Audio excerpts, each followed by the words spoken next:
Assalamualaikum warahmatullahi wabarakatuh. Kami dari kelompok 7 akan mempresentasikan hasil kerja kelompok kami yang berjudul Islam dan Tantangan Modernisasi. Sebelumnya, perkenalkan anggota kelompok kami. Yang pertama Muhammad Lutfi Gilang Pratama, yang kedua Khairul Pala, saya sendiri, dan yang ketiga Ajis Miftahul Huda, dan yang keempat ada Risman Halmon Siregar. Next. Sebelum kita berbicara lebih jauh, kita akan memahami makna modernisasi itu sendiri. Modernisasi bukan sekedar sesuatu yang baru atau tren sementara, tetapi merupakan proses perubahan menuju tatanan sosial yang lebih maju. Secara bahasa, modern berarti kekinian, up to date, dan merupakan kebalikan dari sesuatu yang kolot atau tradisional. Next.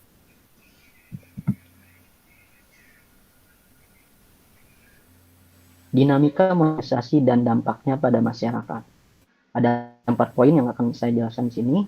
Yang pertama yaitu modernisasi sebagai proses perubahan yang tak terhindarkan. Dunia ini sedang mengalami modernisasi besar-besaran. Mau nggak mau semua berubah. Islam sendiri mengajarkan bahwa perubahan itu sunatullah, bagian dari hukum alam. Jadi wajar kalau manusia, masyarakat, bahkan lingkungan mengalami perubahan. Yang kedua, yaitu hubungan antara modernisasi, globalisasi, dan pergeseran budaya lokal. Dimana kalau kita ngomongin modernisasi, pasti gak lepas dari globalisasi. Dunia makin terhubung, budaya asing masuk kemana-mana, termasuk ke Indonesia. Boyke pernah bilang, kalau budaya luar lebih maju, lebih kapitalis, ketemu budaya lokal yang masih tradisional, pasti ada bentuk.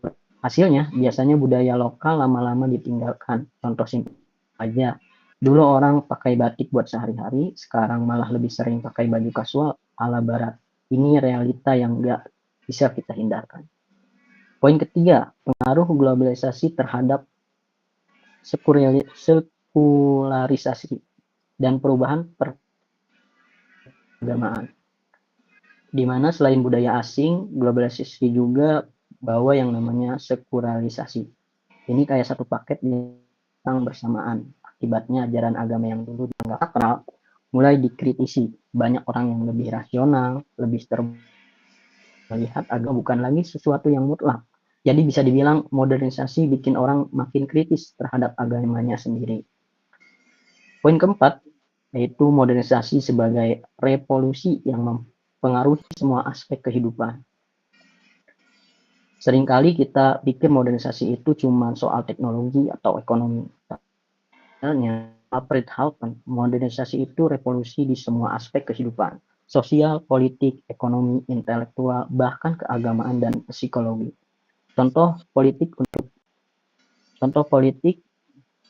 udah nggak sama kayak dulu, ekonomi berubah, cara orang berpikir juga beda. Intinya modernisasi itu kayak tsunami perubahan. Kalau kita nggak siap, kita bisa tenggelam. Jadi gimana cara kita menghadapi? Oke, next. Selanjutnya akan dijelaskan oleh teman saya. Selanjutnya akan dijelaskan oleh saya, yaitu pandangan Islam tentang iptek.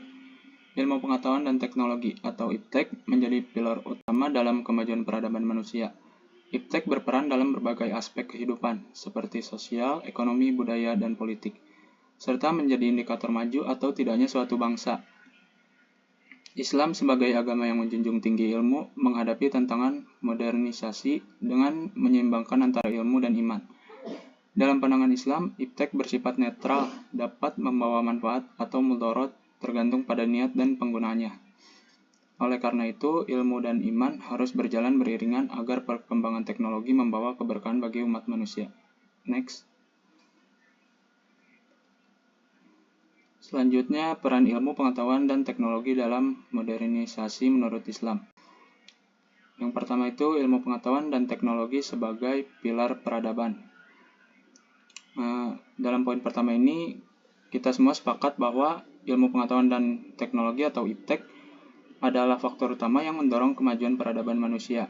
Dengan iptek, manusia bisa menciptakan inovasi, membangun sistem yang lebih efektif, serta meningkatkan taraf hidup. Di era modern ini, hampir semua aspek kehidupan sosial, ekonomi, budaya, hingga politik bergantung pada kemajuan teknologi. Maka, bangsa yang menguasai iptek adalah bangsa yang mampu berdiri di garis depan peradaban. Yang kedua itu, Islam menjunjung tinggi ilmu dan teknologi. Di poin kedua ini, sejak awal Islam telah menempatkan ilmu sebagai bagian yang sangat penting dalam kehidupan. Banyak ayat Al-Quran dan hadis yang menegaskan pentingnya mencari ilmu.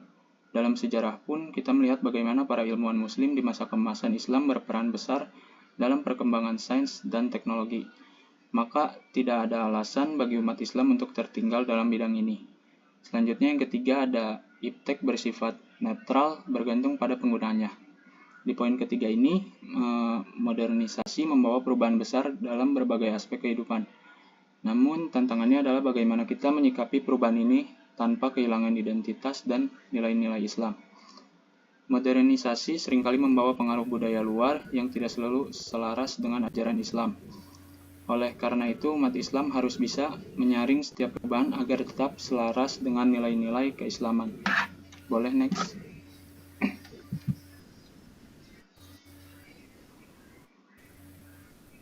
Selanjutnya ada dalil ilmu pengetahuan sebagai bekal untuk hidup di dunia.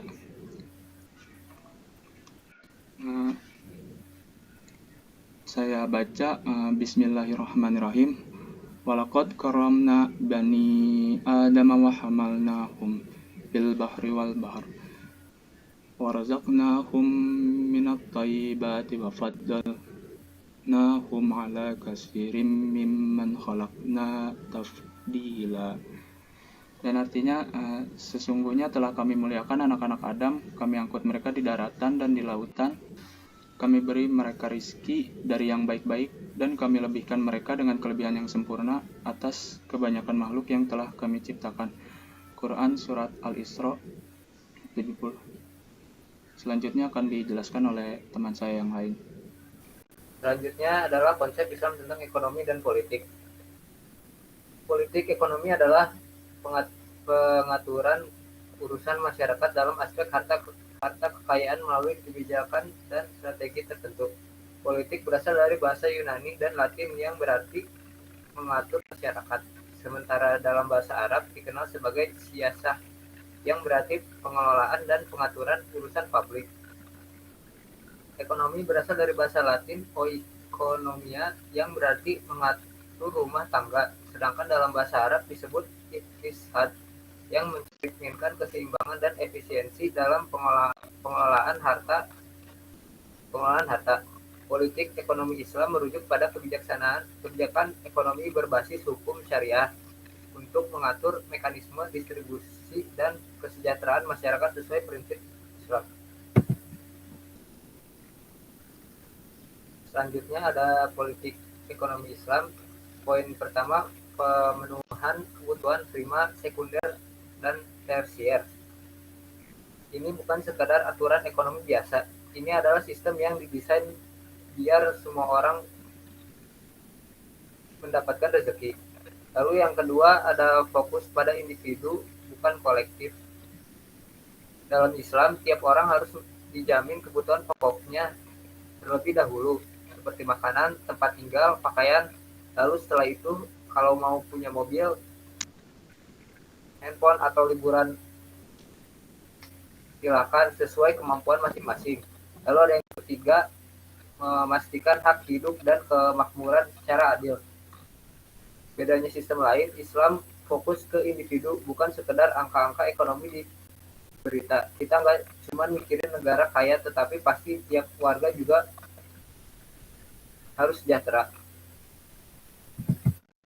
Selanjutnya, konsep Islam tentang sosial budaya. Agama berasal dari Allah, sedangkan budaya hasil karya manusia. Namun keduanya saling berhubungan. Beberapa tradisi seperti tahlilan sering disalahpahami sebagai kewajiban agama, padahal yang diperintahkan Islam hanya proses pemakaman dan berdoa. Ibadah sunnah seperti kurban dan akikah justru kurang mendapat perhatian dibanding tradisi tersebut. Begitu juga dengan kesenian Islam seperti puisi, madah, yang kadang dianggap bid'ah, padahal itu adalah ekspresi cinta kepada Rasulullah SAW. Selanjutnya akan dibacakan oleh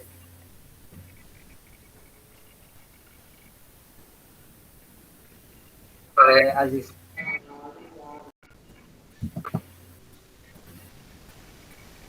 Di sini Islam dan budaya mana yang diterima, mana yang ditolak.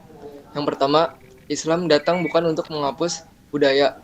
Maksud di sini Islam itu fleksibel, nggak asal sapu bersih semua budaya yang udah ada. Ada yang dilarang, ada yang dibiarkan, ada yang dikembangkan, bahkan ada yang diislamkan. Jadi Islam itu nggak kaku, tapi tetap ada filter utama. Budaya harus sesuai akidah, syariah, dan akhlak. Yang kedua, filter budaya sesuai Islam atau tidak.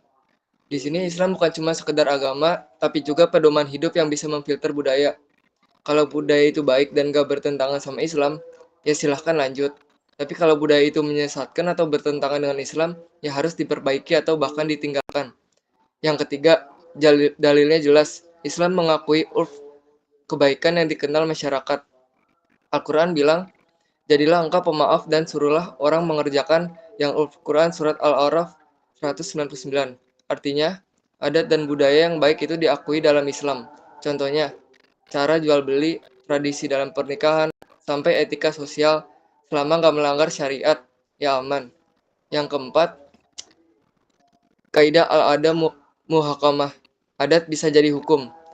Yang dimaksud Islam itu keren ada prinsip yang namanya al-ada muhakamah, yang artinya adat dan kebiasaan masyarakat bisa jadi sandaran hukum kalau nggak ada dalil yang jelas dalam Al-Quran atau hadis. Makanya ulama banyak mengambil keputusan berdasarkan adat yang berkembang, asal nggak bertentangan dengan Islam. Yang kelima, Islam itu rahmat, bukan pembasmi budaya. Intinya, Islam datang buat merapikan budaya, bukan ngancurin. Kita nggak boleh asal cap budaya sebagai bidah tanpa ilmu. Yang penting, budaya itu harus sesuai Islam dan tetap menjaga nilai-nilai kebaikan. Next.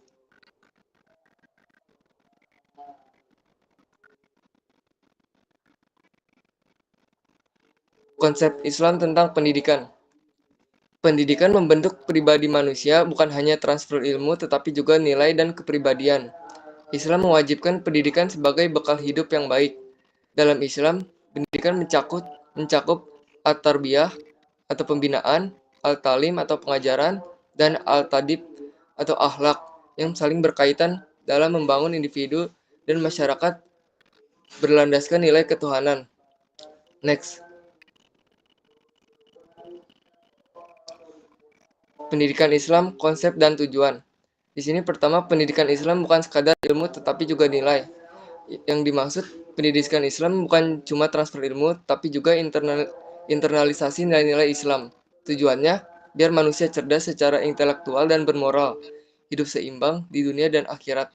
Yang kedua, mengubah perilaku jadi lebih baik.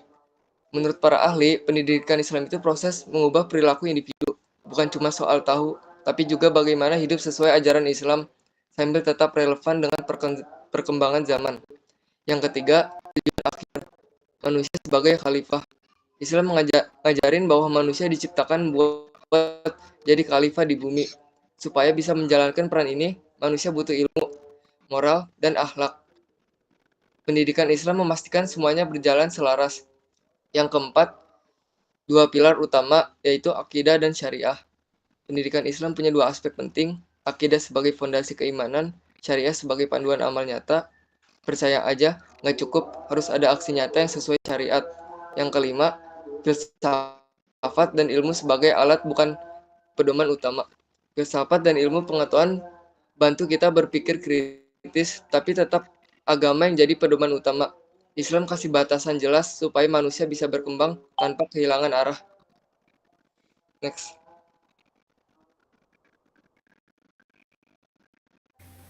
Terima kasih.